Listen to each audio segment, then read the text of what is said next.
Le premier jour de la semaine, Marie-Madeleine se rend au tombeau de grand matin, alors qu'il fait encore sombre.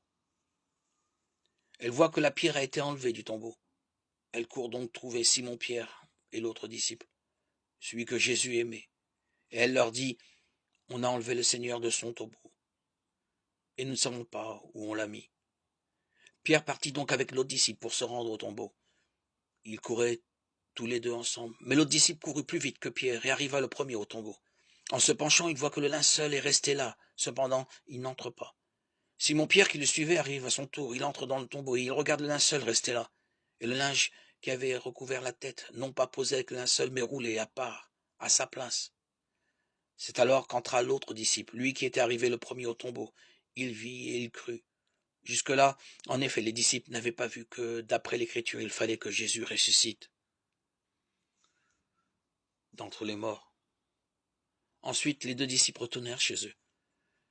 Marie-Madeleine restait là, dehors, à pleurer, devant le tombeau.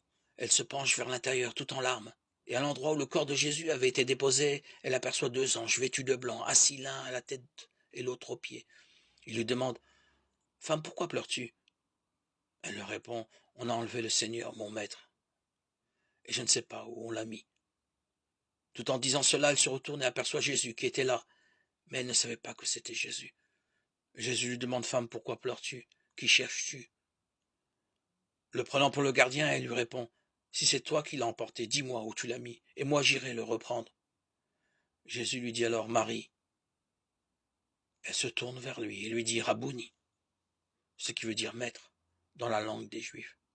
Jésus reprend, « Cesse de me tenir, je ne suis pas encore monté vers le Père.